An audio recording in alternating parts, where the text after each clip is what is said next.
वक्फ board को लेकर के जेपीसी की मीटिंग लगातार चल रही है। इसी बीच में असदुद्दीन ओवैसी इस पूरी मीटिंग में लगातार शामिल हो रहे हैं, लेकिन अब उन्होंने वक्फ बोर्ड के बहाने मंदिरों को भी निशाने पर लिया है। दरअसल उन्होंने आंध्र प्रदेश समेत तमाम मंदिरों की संपत्तियों का नाम लेते हुए कहा है कि वक्फ की संपत्तियों के मामले को लेकर के वक्फ बोर्ड के अंदर गैर हिंदुओं को यानी गैर मुसलमानों को एंट्री दी जा रही है, जबकि गैर हिंदुओं को मंदिरों के किसी भी बोर्ड में जगह नहीं मिलती।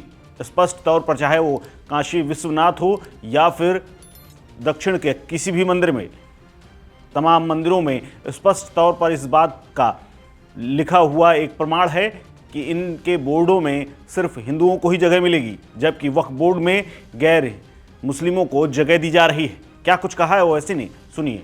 भाई, जब टीटीडी बहुत बड़ा हिंदू धर्म का एक वो मरकज है, वहां पर आपके ट्रस्टीज कोई मुसलमान नहीं हो सकता है, नॉन हिंदू नहीं हो सकता है। वक्फ बोर्ड में कैसे नॉन मुस्लिम मेंबर बनेगा? अब तो चेयरमैन साहब ये कह रहे हैं कि जो एम्प्लॉइज हैं, एम्प्लॉइज भी हिंदू धर्म के होना चाहिए। और ना सिर्फ ये बल्कि काशी विश्वनाथ का बोर्ड है, उसमें लिखा गया है कि पूरे कमिश्नर सब लोग हिंदू धर्म के होने चाहिए।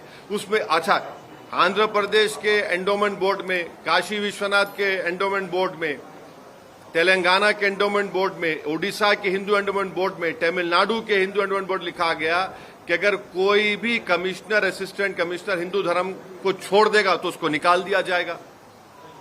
वहां पर आप अपने धर्म के लोगों को बना रहे, हमको कोई आपत्ति नहीं है, बहुत अच्छा है, क्योंकि आपका धर्म है, आप बेहतर जानते हैं।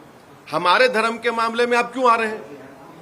नरेंद्र मोदी क्यों बनाना चाह रहे हैं नॉन मुस्लिम को वक्फ बोर्ड मेंबर? ओवैसी के इस बयान के बाद बीजेपी ने पलटवार किया है। बीजेपी ने कहा है कि जहां पर भी ओवैसी साहब जिस तरह से अपने तर्क रख रहे हैं, उनको इस बात का ध्यान देना चाहिए कि जिस जगह पर वक्फ बोर्ड अपना दावा कर देगा, उसको लेकर के किसी भी जगह पर उस जमीन या संपत्ति का मालिक कहीं अपील नहीं कर सकता, जिसकी सुनवाई भी वक्फ बोर्ड में ही होगी। ऐसे में इस कानून में, जो कि एक तरफा है, धर्म विशेष के लिए बनाया गया है, जबकि देश संविधान और संविधान में दिए गए कानून से चलता है, ऐसे में इस बोर्ड के कानून में परिवर्तन करना और इसे संशोधित करना जरूरी है। ओवैसी जी को जवाब देना चाहिए कि वो गरीब मुसलमानों के विरुद्ध क्यों खड़े हैं।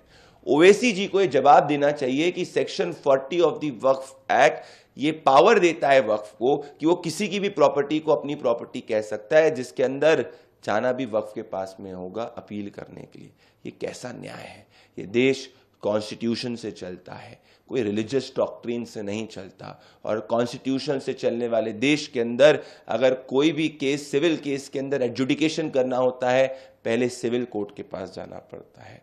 ओवैसी जी से मैं पूछना चाहता हूं, जब 2013 में कांग्रेस पार्टी तुष्टीकरण के नाम पर उन्होंने वक्फ का पूरा अमेंडमेंट कर दिया था, जिससे वक्फ को 100 से ज्यादा दिल्ली की प्राइम प्रॉपर्टीज दे दी थी, तब वो शांत क्यों थे?